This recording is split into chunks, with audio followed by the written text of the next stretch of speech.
Romans chapter 12, verse 1 and 2. I read verse 1. Kamusta ang atong pagadunganan sa verse 2. Okay? Romans chapter 12, verse 1 and 2. Say amen if you're there. Okay, the Bible says in the book of Romans chapter 12, verse 1, I beseech you, therefore, brethren, by the mercies of God, that ye present your bodies a living sacrifice, holy, acceptable unto God, which is your reasonable service. Verse 2, and be not conformed, read, and be not conformed to this world, but be ye transformed by the renewing of your mind, that ye may prove what is the good and acceptable and perfect will of God. Prepare for service. Prepare for service. Mga buta, dalaygon magagagaw ng mga Diyos, Lord. Salamat sa kong kayo. Salamat sa panalangin yung gihatag. Salamat, Lord God, sa pagbasa sa mga pulong. I pray, ikaw mag-bless me. In Jesus' name I pray.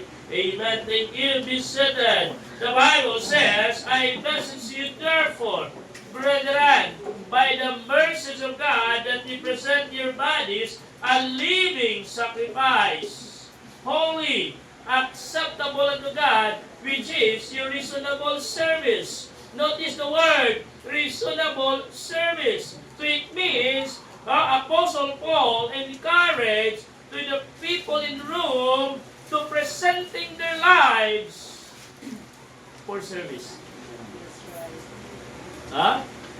Presenting their lives. By the mercies of God, that they present your bodies a living sacrifice. Why? Because sometimes mga igsoon, service will take sacrifice. Amen. Mag-hisgot ka ni kag servisyo, mga igsoon, sakripisyo na rin. Pero kung inong kag nagservisyo ka niya, nagdawat kag malita, amot, I don't know. Service ba ka na? Ayun na Bible! I beseech you therefore, brethren, by the mercies of God, that you present your bodies a living sacrifice, holy. Kung maniribisyo ka mga igsoon, nagingon nila dapat blameless ka, holy, blameless, acceptable unto God. Dapat ang imuha pong serbisyo is acceptable. Which is your reasonable service. The Bible said in verse 2, and be not conformed to this world, but be ye transformed by the renewing of your mind, that ye may prove what is the good and acceptable and perfect will of God. Mahimo lang ning tanan mga igsoon sa imuhang pagpanerbisyo if you are prepared.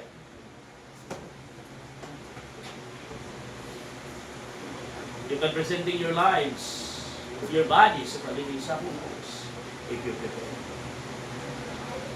You become holy and blameless if you prepare.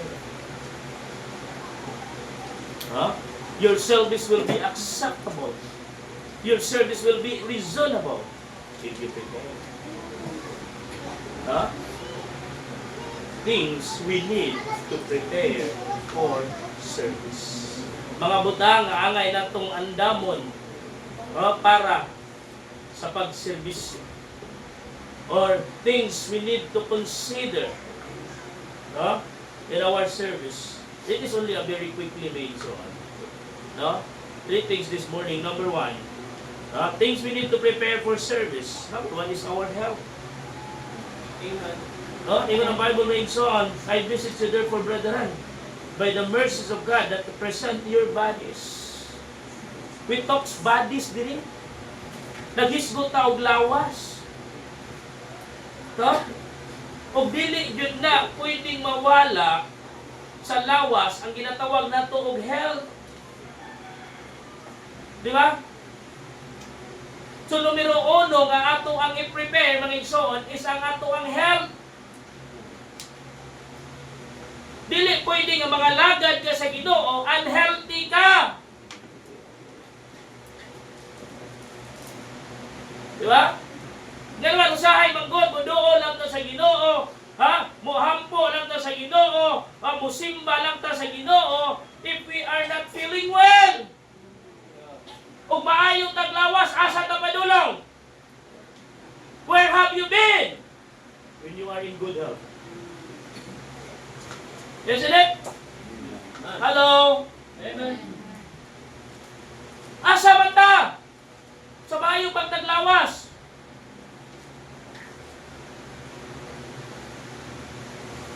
Karon nga nagsaguyod na ka.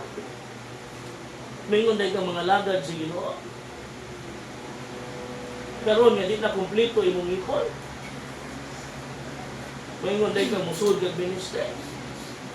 Yung murason pag ikaw sa man yung ministry pastor pinaakay. Di man yung pinaakay. Pero mo sagot kag sa dili makakit-kit yung kag anagon. Because ministry is not easy.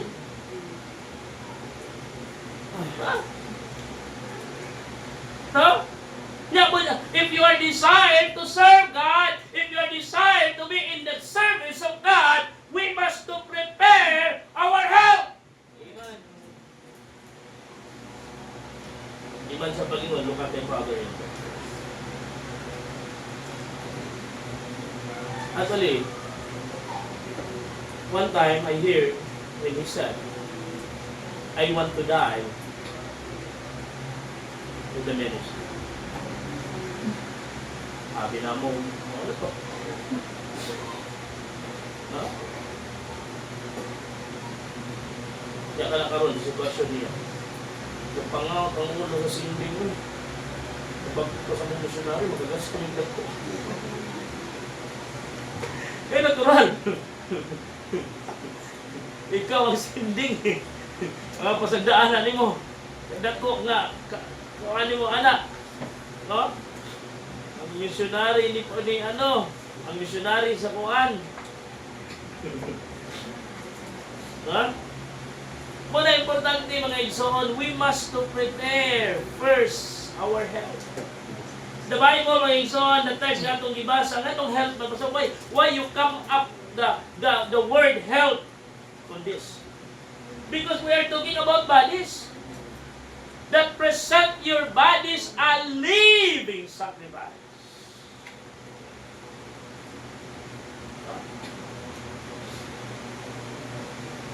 If you're not healthy, if you're unhealthy,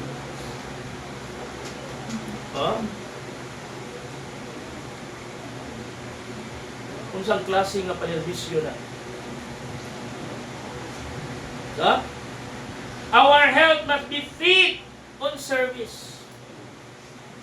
Dapat fit na diha sa buluhaton.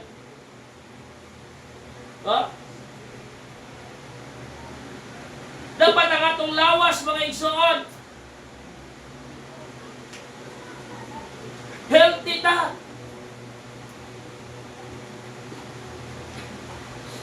Nga naman, masugat ka sa dili ang ministry, ang papanerbisyo sa Ginoo.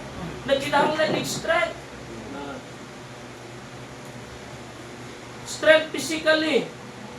Strength emotionally.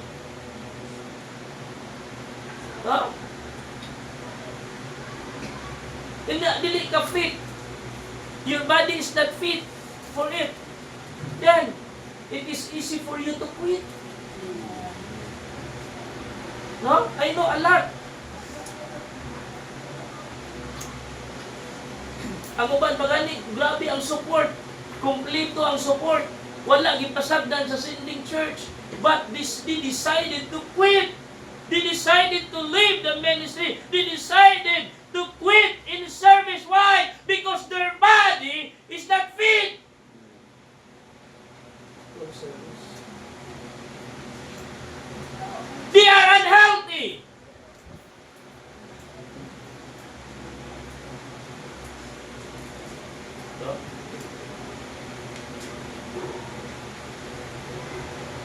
But if you are desiring to be in the service of the Lord, you must be bodily fit. Ngayon na Bible may iso on bodily exercise protected to it. Gamay naman po, pero importante na. Importante ang exercise. O, dunay tuig mga igsoon, dunay sa kaigayon niya na dunay tuig na nagdaghang mga pastor na nagkakamatay. Yang ending nila ay nakatong mga pastor na nagkakamatay, is unhealthy. Huh? High blood. Ito pa. High sugar level. Yung iba po, high pride. Isn't it? So, things we need to prepare for service, our health. Our health must be fit for service. No? Our self must be fixed. Dapat naka-fix na ta for service. Oh. Ganuman, wala ba yan ni atrasay? Ang pagpangalagad sa Ginoo wala ni atrasay. No? Kung sa katigulangan, matod pa nila, ang kaminyoon, dili ni parehas kanon nga init, pwede iluwa. Mao po ni ang sa ministry. No? Dapat i-fix na nato ang atong kaugalingon. I-fix na nato ang atong body. What is meaning of this? We must to adjust our body.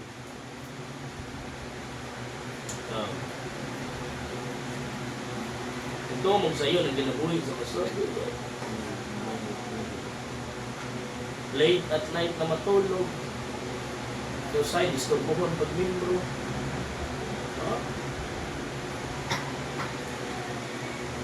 Late at night na natulog si pastor, kaya na problema nga sa family, personal. Kung pagpiyong sa mata, nabot ang membro, nanawag ang membro, kaya napod sila yung problema. Yeah, if your body will not fix on the ministry, if your body will not fix on service, pagbagulbul ka, magreklamo ka. Imo na yung ihatag na yung nila ang Book of Acts.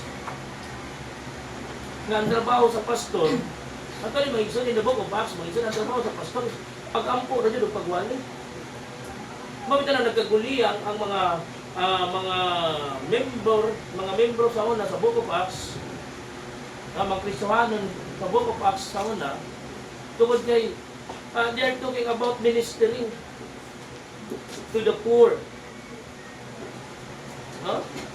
Daghan ang nagreklamo kay ang uban nakadawat, ang uban wala. Sobra gayuda karon, no? Oh. Kagahapon ang mga dito sa pamnaan nagpinasanay og bandi. Karton nakatatak digis gabon dito. Mono tong programa nga walang gutom program.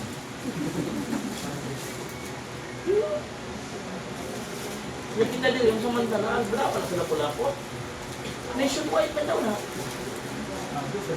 Busog, magulong pero pinte.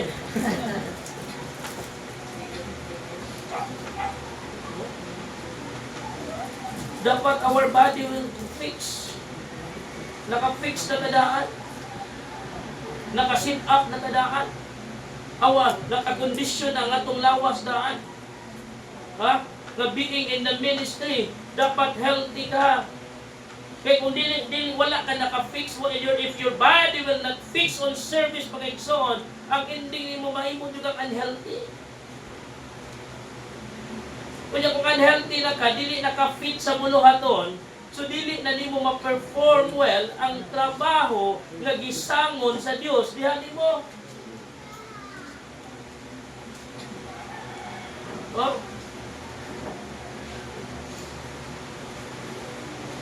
Another leader mga igsoon, we must look fresh in our service. Dapat fresh sa tanahon. Di kayo nagkakita sa mga member mo, haggard ba, pastor? Pastor, haggard lagi ka ron. Magkon sa ito, pastor. Okay ba, ikaw yung mungganan. Pero dili ko eh. No? Ang inyong pastor, mga idol, ang pobre na pastor. No? Pero once mo atin kung mga mission conferences, mo atin kung pastor's fellowship. No? Dapat fresh ko kayo. Ano naman, pastor ka, haggard ka naong. Naong ni mo haggard, wag kay tupi, wag pamarbas. Hindi na pa'y karsunis, buslot-buslot. Hindi sapatos, puso ka ng Converse. Na buslot pag yun. O, hindi naka-t-shirt ka, naka-polo ka o plain white. Hindi ang imong ino, nakabutang dito. No? Habang tumatagal, lalong sumasarap. Tanduay ram.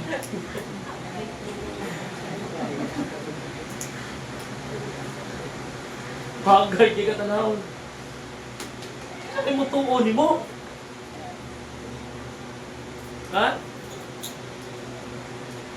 Wala kita diri, dapat unta, matubang ta sa Ginoo, nangalagad ta sa Ginoo, nanerbisyo ta sa Ginoo. Uy, tarong mo na atong panamit para fresh ta tanahon. Wa pa mo kay balong nga ang ato ang sinilaan, dako kayo nag-ambag sa freshness sa itong itsura.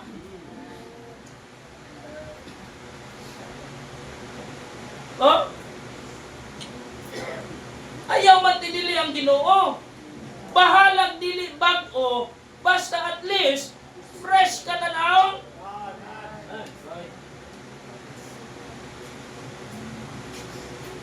Dili ayaw pahalata ka problemado ka. Magpahalata mga problemado ka. Yes, normal na mga igsoon. Normal na. Na ay night time mga igsoon, na sa sobra, kabugat sa problema, you cannot bear it alone. Para makita na sa mga buhay ba? Just still believe.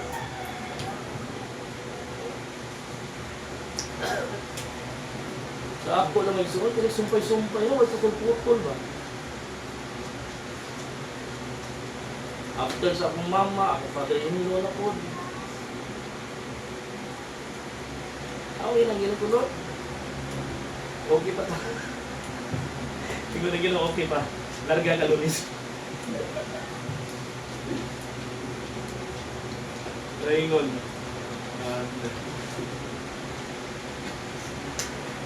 Nagunahon na nga mularga para makapahulay. Nagunahon na akong ko. Malubong lang si mama, larga ko. At least, before sa camp, na ay 1 week na rest. Hindi mo nito hindi makarest. Kailangan yung sitwasyon.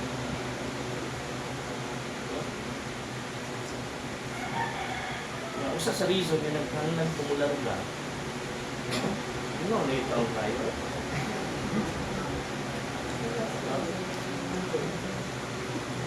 Gimingaw na ko sa kumbal dito.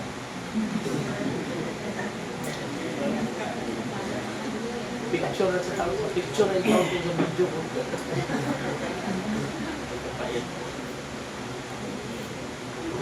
We must look fresh in our service. Ganang gitawag nila bag. Ano? Sa kanta ba? Alive, alert, awake. Mula sa pagpangalagad sa Ginoo, sa pagpanerbisyo sa Ginoo, dapat alive, alert, awake. Kaya kung dili ka healthy sa imong service, sa imong pagpangalagad sa Ginoo, your body is not healthy, then you will be like Samson. Judges chapter 16 verse 20. Judges chapter 16 verse 20.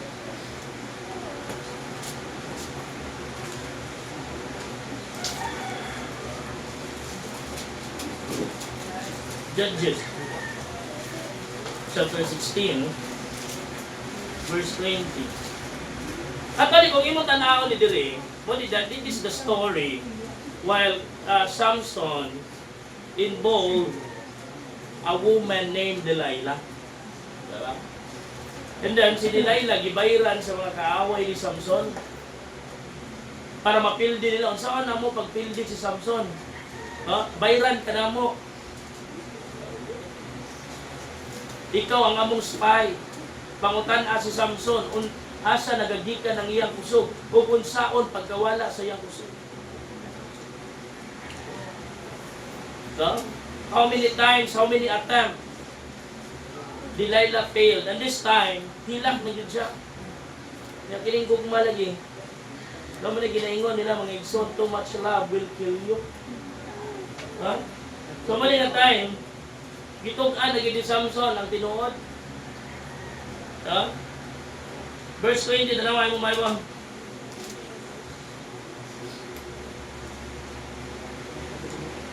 Okay, beginning verse 19. Right? And she made him dip upon her knees, and she called for a man, and she caused him to shave off the 7 locks of his head, and began to afflict him, and his strength went from him. Verse 20, and she said, the Philistine be upon thee, Samson. And he went out of his lip, and said, I will go out as the other times before, and shake myself. And he wished not that the Lord had departed from him. I will go out just like the other time, and I shake myself.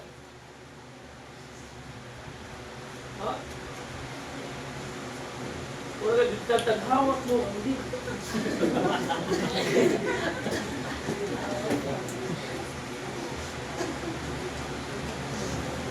Wala na.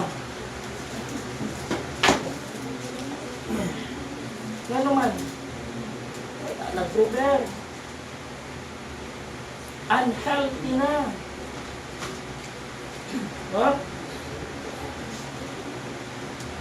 Things we need to prepare for service. Number 1, our health.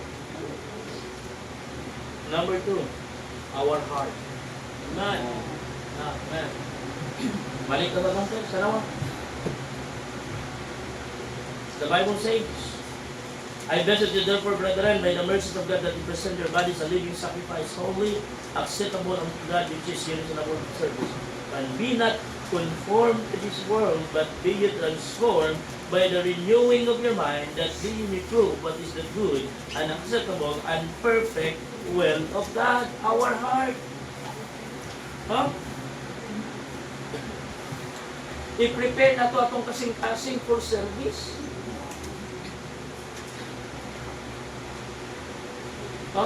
Labi na, when you come to church, mga igsoon, just prepare your heart. Amen. Empty it. Empty your heart. Empty your mind. Amen. Ngayon man, di kung puno ang mga huna, puno ang mga kasing-kasing mga igsoon, walay lugar ang pulong sa Ginoo. Asa man nimo ibutang ang pulong sa Ginoo nga puno man ka? You must to empty your heart. You must to prepare your heart for service.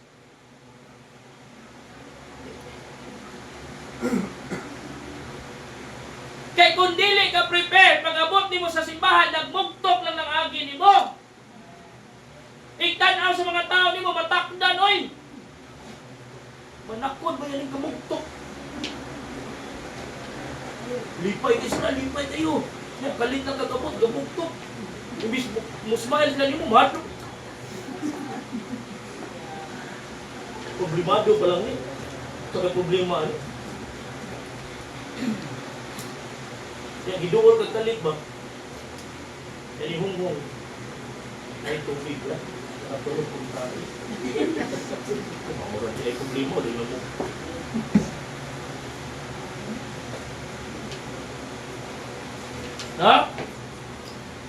We must to prepare our heart. Let us clean our heart. In service, mga igsoon, labi na magpagamit ka sa bulaton sa Ginoo, dapat limpyuhan na ito atong kasing-kasing. Clean your heart from jealousy. Clean your heart from bitterness. Clean your heart from selfishness. Clean your heart for unnecessary things that can hinder your true service to the Lord. Huh? And not only mga igsoon is clean your heart, you must to change. Have a change of heart. Oh. Yun ang Bible mga igsoon. Change my heart, O God. Make it ever true. Oh. Lord, tagai ko bagong kasing-kasing, i-bypass operation ko, Lord. Para na ako'y bagong kasing-kasing. Yang kini nga kasing-kasing, nakafocus lang yan dito. Kini kasing-kasing, nakahadlok, have faith in you. And this heart will have faith in you.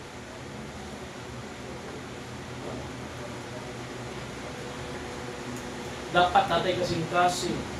Kasing-kasing that only focus to God. Kasing-kasing heart that fear God. The Bible said in Ecclesiastes chapter 12, mga igsoon, let us hear the conclusion of the whole matter. Fear God and keep His commandment, for this is the whole duty of man. No? Magkabaton lang kang kahadlok sa Ginoo kung doon na kausaban sa imong kasing-kasing. As long na dili mausab ang imong kasing-kasing para sa buluhaton, as long na dili mausab ang imong kasing-kasing para sa pagpanerbisyo sa Ginoo, there is no fear. Nangalagad ka sa Ginoo, yes, tinuod na. Nagserbisyo ka sa Ginoo, yes, nakakaliha. Granting na nakaliha. Pero gahi na talaga. What? Ang imuhang pagpanerbisyo sa Ginoo, dili na para sa Ginoo, kundi para na sa imong kagalingon, kabantay na? Nya kung para na sa imong kagalingon, selfish naman ka. Nya kung selfish na ka, wala kay lagi after. It's for your own good, for your own benefits. Huh? No?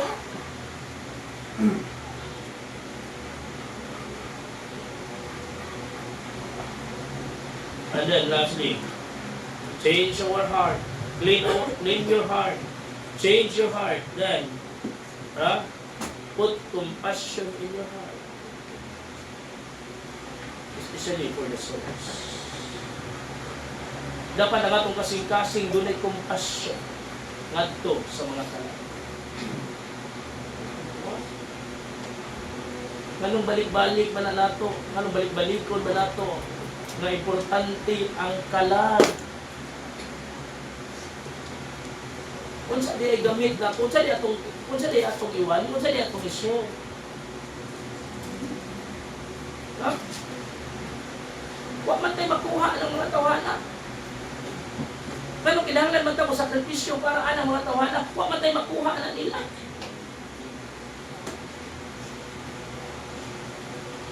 Pero usa lang ang naan nila nga kina-importante. Dili ang material nga butang. Dili ang finances. Ang kaluwasan sa ilang kalangitan. So, have compassion. Have compassion in your heart for the souls of men. Ano man, mo na importante. That's the reason why God saved us. God saved us to serve. God saved us to save lost people.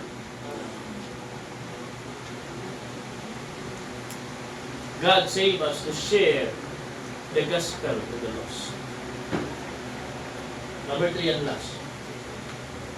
Things we need to prepare for service. Number 1 is our health. Number 2 is our heart. And then number 3, the Holy Spirit. Ephesians chapter 1 verse 13. Ephesians 1:13. Yun ang Bible na ito ay.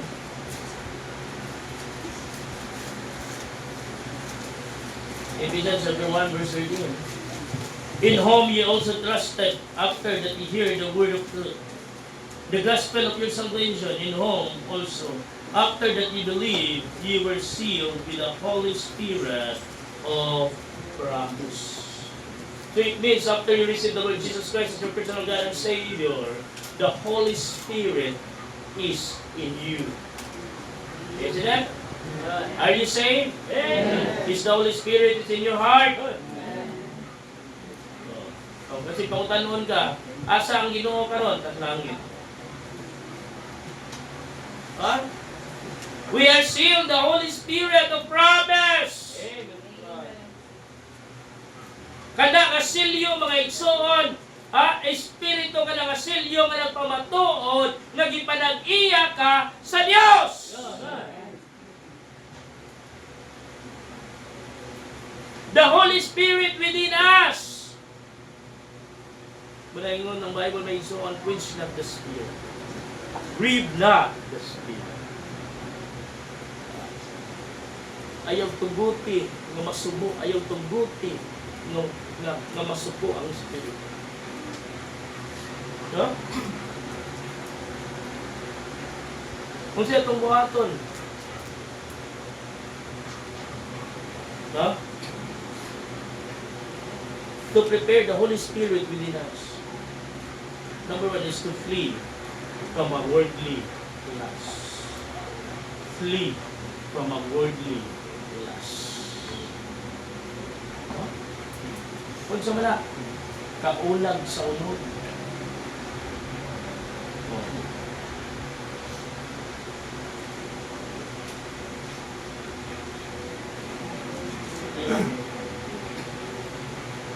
A carnal knowledge, because the Bible says, okay, so on, carnal mind is enmity against God.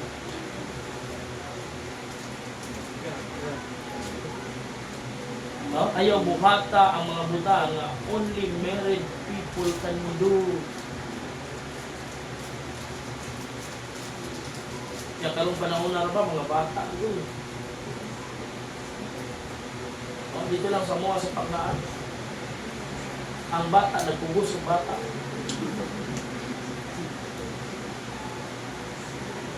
Nakoy bata dito nga. Kung pala tayo, mga doon, hindi, ako ng anak niyo.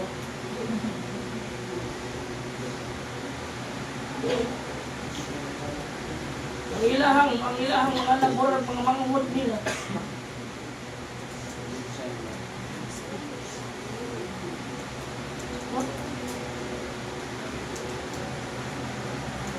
Worldly lust. Kalibutanon na kaulag. Imagine mo na ninyo.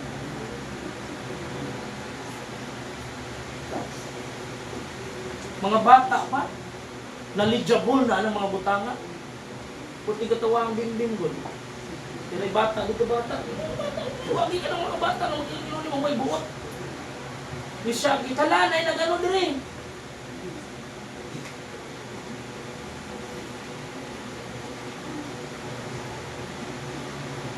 Sino na yung bata, ha? Diin sila kay balo, anak.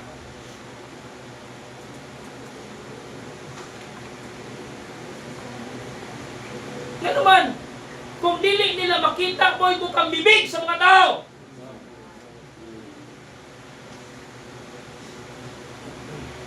Pornography is everywhere. And a lot of Christian young people engaging in pornography.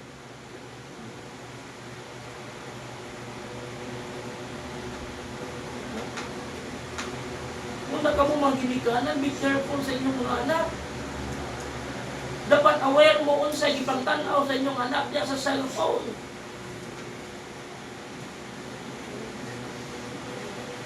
Di naman gina nato na makontrol. Kaya mao naman ay atong pagpahilom sa atong mga bata ang cellphone. Mao naman ay atong pagpakaon sa atong mga bata para lang mukaon hala na ay cellphone. Kanyadto, maglakaw ang atong mga ginikanan, mga atong merkado, magligid na, mupuyog. Ang pagpahilom o pagpakalma na ito, dadahan lang tingad kung anak, pasalubong. Sakto? Kung sa may gusto ni mo, pan? Dalahan na tingad pan. Apiling palaman ha. Oo, may palaman. Karon, ay bilin lang ka. Yan aga, oo, cellphone. Isn't it?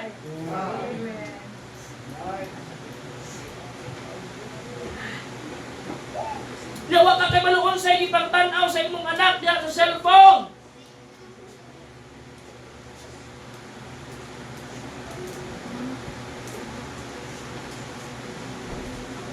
Then what happened to the Holy Spirit within you? Ha?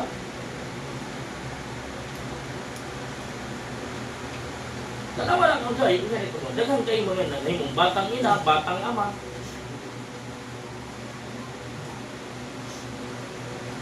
Imagine mo mo. Nagpugos sa bata, nagduwag sa inyong gante.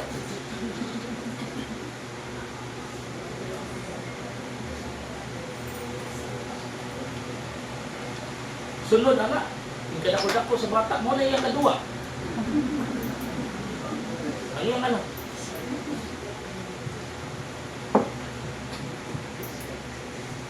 Flee from worldly lust.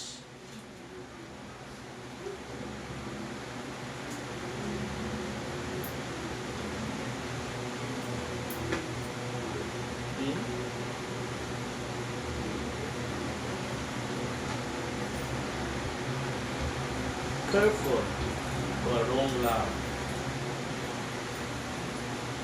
Dili tanang gugma mga igsoon insakto. No? Kaya mo reason na yung tag, I've got a right love with the wrong time. Right love with the wrong time. Somewhere down the road. Bitan ka na nita, mas presada, bigsan ko dito. Ha?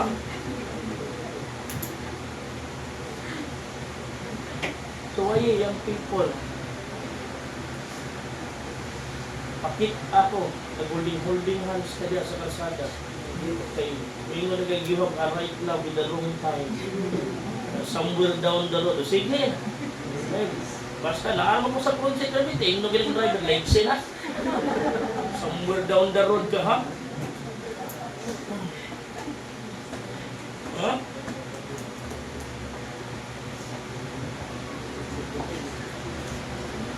There is no right love with the wrong time. There is no right love with the wrong place. There is no right love with the wrong person. Why God didn't give you a right person? Why? Because you are still holding to a wrong one. Huh? May nga, Lord, tagay ko og right love. Lord, tagay ko og right person. Then, release the wrong person. Kapila naman na siya ikanta. Please release me, let me go. 'Cause I don't love you anymore. Oh.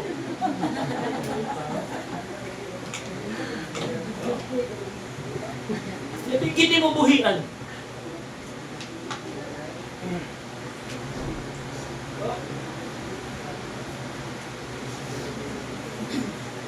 Actually, you never really love that person. Dili lang nimo kaya nga buhian siya, nga makita siya nga magmalipayon sa lain. Kaya ang gusto nimo nga ikaw lang ang malipay samtang siya mag-wonder. Tumingon ka sa Ginoo, Lord, kaya give me a right person, right person.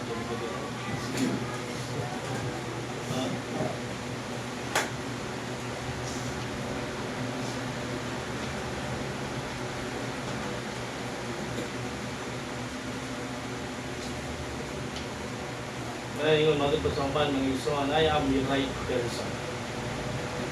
I'm only waiting for your realization.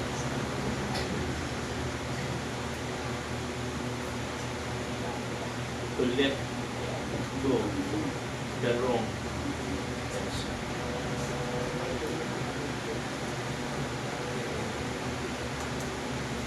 na ini ka kita, kanta-kanta. Ikaw na ba si Mr. Ikaw na ba ang labog? Ikaw na ba ang ice cream siya ba habang ng cupcake?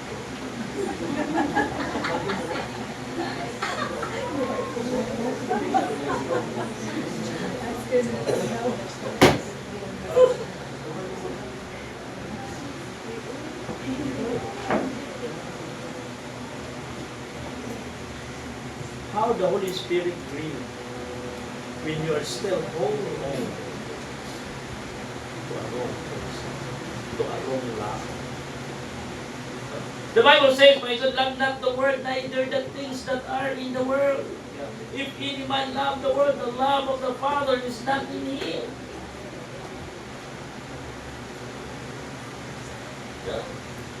Klaro kayo na yung Bible. Pasalamat ako para pagulong na wala akong pila. Hindi pagkanta na wordly. Sige tuloy. The Holy Spirit. Things we need to prepare, our health, our heart, then the Holy Spirit. Let us not grieve the Holy Spirit. How the Holy Spirit grieve? Flee from the worldly lust. Careful for a wrong love. And then, how the Holy Spirit grieve? Through willfully pride of life. The pride of life. Kusay mga igsoon, dili ka makapadayon sa itong pangangalagan sa Ginoo. Dili na ito matarong o prepare ang atong pangangalagan sa Ginoo tungod sa garbo nga naa sa itong kasing-kasing. Masugod lang sa dili mga igsoon na adyo ng garbo, di na mawala. Katapusan na ito, nakamatay garbo. Mabiklan na kagamay agoy.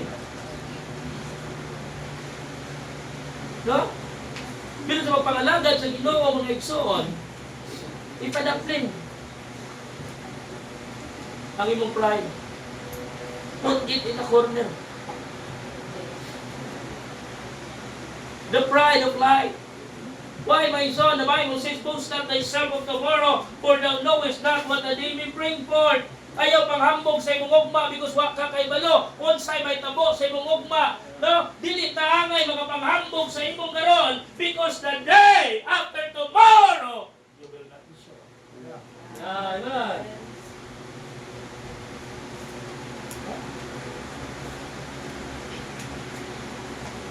Isa ko magtuo sa usa ka tayo pa. Alam si mama ko, ito na lang ko, 31 anyos.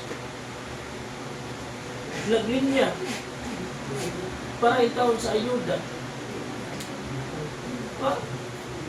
5,000. Diyan ka ito dili pa ito release sa validation pa ito.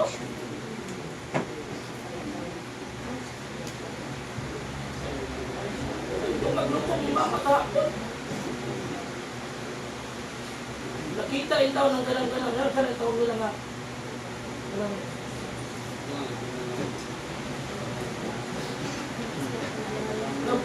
Pagkuhan daw mo ba, pagpakalma ba sa mga tao? Ang support sa mga, sa government, padala-dalang vehicle ng government na ito.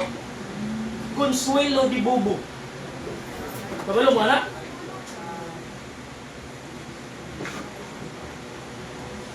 Gipalinya ang mga tao sa kainit. Gipaadto, tagapaklaan ka. Kunya, tuwa ka nag-validation sa barangay Upaw.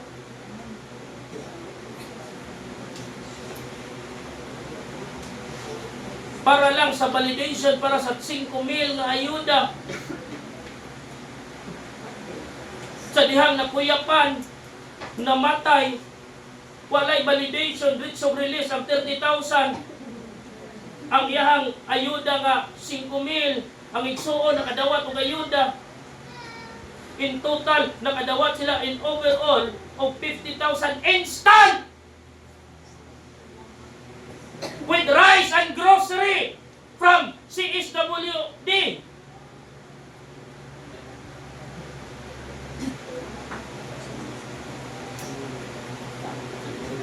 Interview mga media, gipahunong. Why? Kaya ang papa, pabalik kong trabaho sa gobyerno. Paglubong, grabe ang support dito sa mga sakyanan sa gobyerno. Pero gamay ra ba yung tao? Mas daghan ba ito Abi ko na mo, wala maglakaw. Pero nakapag naglakaw. Pero, kung sa mo, konsuelo, ibubo. Hindi naman din ay wala validation. Marili. Pero, di man, kana nga ayuda, sa bagyong Tino pa lang. November, December, January, February, nag-March na lang. Usa pa nag-validation. Wala pang ang release. Ambot ka, ma-release pa sa April.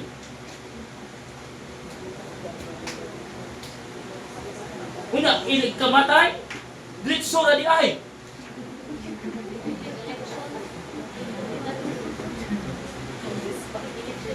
Buti pa sabot, pagkamatay sa mo para matagaan mo.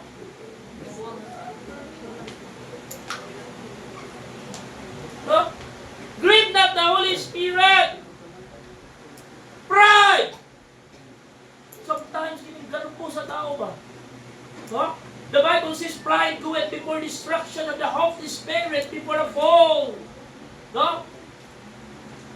The brilliant angel, the talented angel, the powerful angel by the name Lucifer.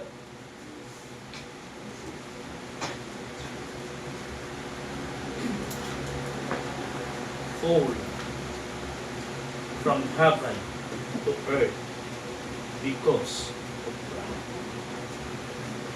Yes, you are in the pinnacle this time. But remember, if you never careful in yourself and you will entertain pride of life, bisan unsa pakaligon sa pinnacle na imong gitungtungan, it will collapse together. Remember Samson. He is in the pinnacle. He is in the peak of his life.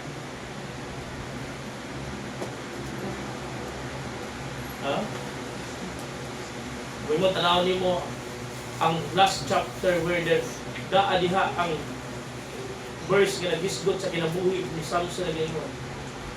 Kabaw mo sa gingon ni Samson? Samson last prayer, Lord, let me die together with his promise.